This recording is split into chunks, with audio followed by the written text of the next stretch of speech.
Welcome to 802 Lowell Street on a brisk second day of March here in sunny Ypsilanti.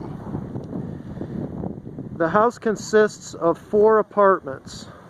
The one I'm going to show you here is behind that door there on the other side of the mailboxes, and that goes up to the 3-bedroom apartment on the 2nd floor.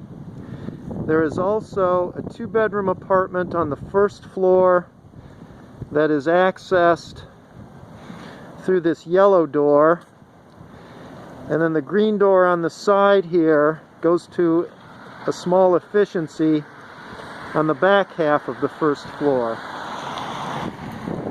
And then in the basement there's another 3-bedroom apartment that is accessed from the back of the house through that red door. Most of the parking for the house is in this back lot, where we have more than ample parking. Everybody in a house gets the combination to this door so that they can access the laundry. At this time, the laundry is $1.50 for the wash, and the dryer is free. That's subject to change at any time.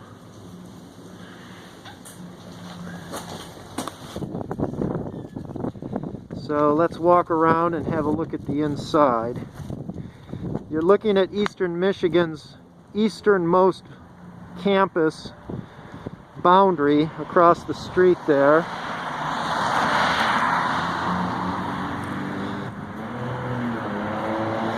There is parking up front here, so the apartment that you're going to see gets 2 spots up front, and they're reserved for that apartment. So where my minivan is parked, that's 1 spot, and then this is the 2nd spot. The 3rd person typically parks in the back, but I guess if you wanted, you could put the 3rd car in front of where my van is. Of course, then you'd have roommates blocking roommates in.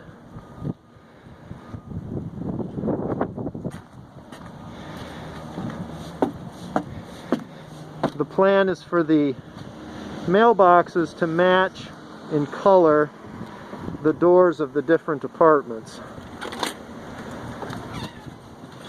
So as you enter the front door for the upstairs apartment, you're greeted with this little hallway that belongs to the upstairs apartment for storage, however the occupants see fit. There's a little closet. That closet actually normally resides in one of the bedrooms, and I'll point that out when we get up there. The doors in this lower foyer go into the 2-bedroom, and they're locked in such a way that the people from this apartment can't gain entrance to the 2-bedroom, nor can the 2-bedroom people gain entrance to this hallway that then leads up to the upstairs. The only time I unlock these doors are when people are moving in or out of the 2-bedroom, because it's very difficult to move things in and out of that apartment through its primary entryway.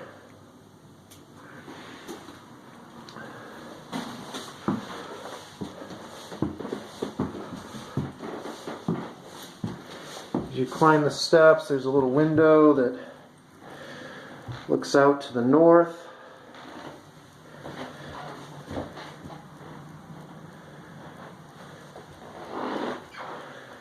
Come up this landing, turn right, and continue up into the apartment. So we enter into the living room, and these women have this place set up about as well as I've ever seen it in the 20-some years I've owned the house. So it's not a real big living room, and there are no windows in the living room, but there are little lights up top are really kind of cool. And then there's a track light up there. There's a little closet, actually a pretty good sized closet.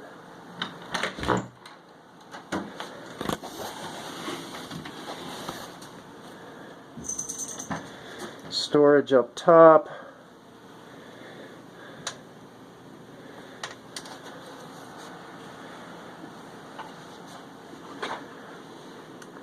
Okay, so let's go in one of the bedrooms. Each bedroom kind of has its own feature. And the feature of this first bedroom is that it has a really big closet. It's on the north side of the house, so these windows here face north. This window faces west, so late in the day you get really good sunlight from that window.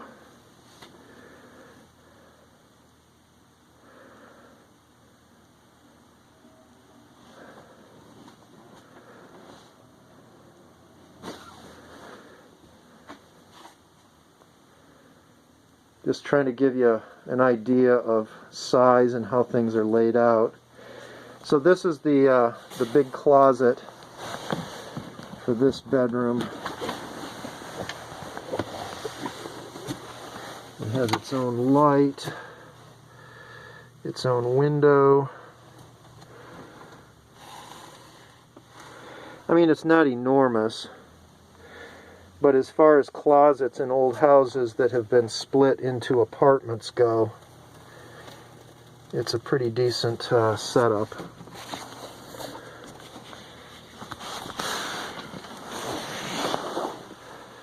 So that's the north bedroom. And now we'll go to the west bedroom. And its special feature is that it has its own porch. She's got this blanket over the top of it. I'm not sure why. It has its own porch with a porch swing overlooking Lowell Street and the eastern campus.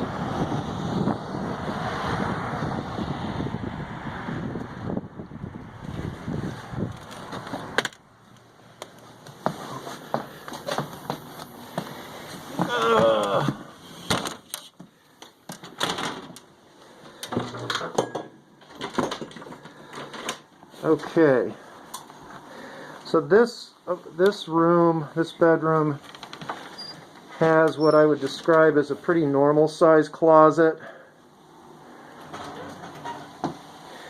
The first bedroom, I don't know if the camera picked it up, but it's carpeted.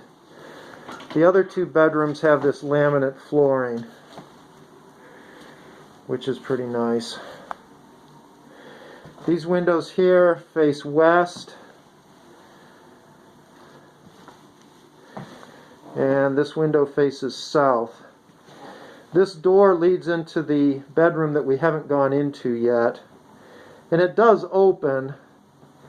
Sometimes the tenants open it so that they can shoot rubber bands at each other, talk, that sort of thing. Sometimes it just always remains closed. I'll just step back and try and take in this room.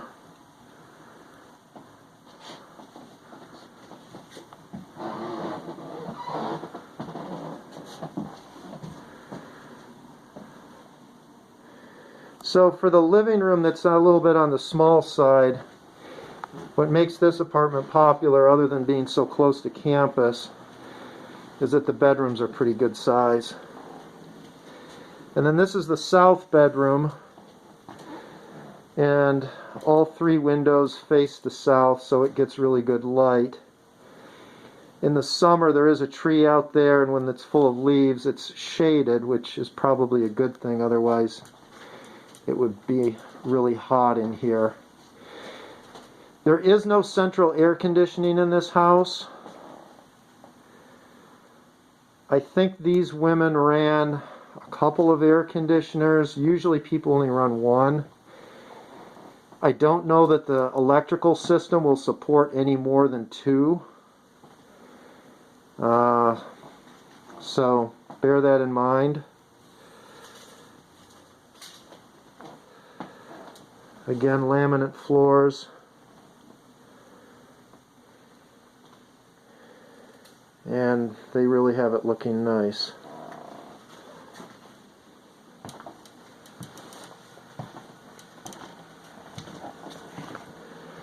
From here we go to the kitchen.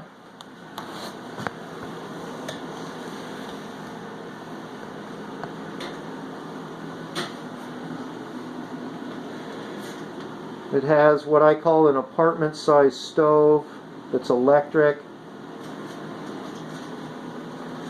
It has a roll-away dishwasher that many people aren't familiar with. The way those work is when you want to do dishes, it's on casters and it just rolls into position in front of the sink. You connect a hose to the faucet, turn the water on, plug the dishwasher in, and at that point it's like any other dishwasher. When you're done, you disconnect everything and it wheels back into position over here.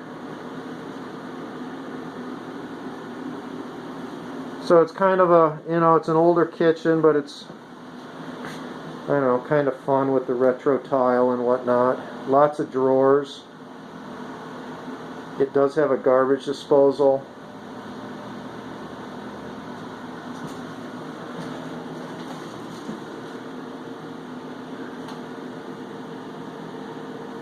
And then behind this door is a closet that tucks in, and it's actually, it goes the length of this wall, so it goes all the way down to that wall, but it's dark in there, so I'm not going to try and stick the camera in there. But it's pretty good storage for things that you may not use on a regular basis. And then the bathroom.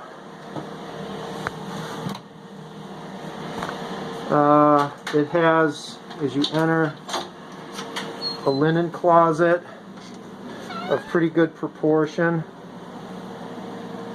which is great for storing all the kind of stuff that they have stored in here.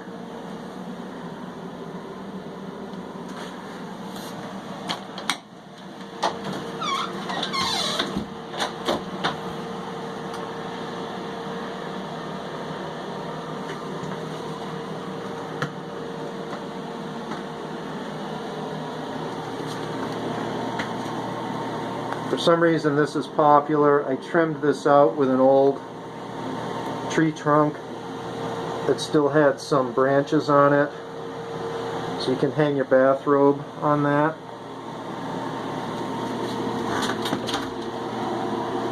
It's a relatively small shower stall.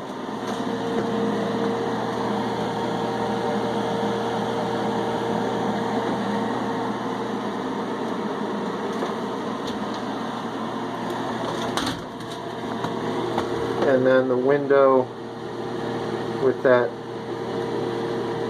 film on it that provides privacy while allowing light into the bathroom.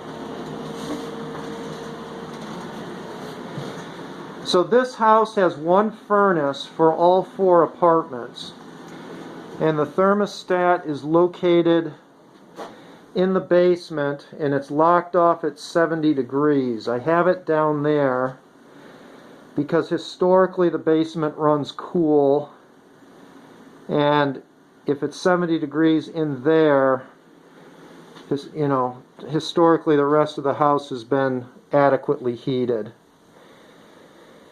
I'm trying to think of all the things with these virtual tours. I feel like I need to disclose things as much as I do sell the apartment. This house was built in the late 1800s.